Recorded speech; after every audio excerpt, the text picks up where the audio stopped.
Welcome to Penrose Learning, where we make understanding easy. You start on the Xbox. Enable cloud uploads so captures leave the console automatically. Once done, set quality and length in capture and share so your files meet your needs. Record or open a recent clip and choose Upload. That sends the clip to your Xbox Cloud, OneDrive.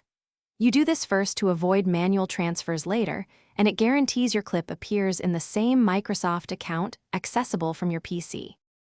On your computer, sign into the Xbox app or OneDrive with the same Microsoft account used on the console.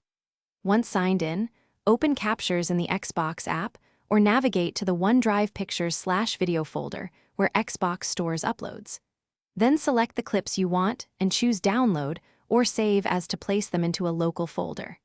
This step gives you direct files to edit or archive, and you can keep originals for higher quality. Finally, organize the downloads into folders and rename them for easy retrieval. Using a date game pattern helps. If a clip needs a different codec or smaller size, convert or compress with a trusted video tool before editing or uploading. If captures don't appear, make sure the Xbox and PC use the same Microsoft account, verify OneDrive storage isn't full, and re-trigger an upload from the console. That one check fixes most transfer problems quickly. Thanks for watching. If this was helpful, leave a like and consider subscribing. See you next time.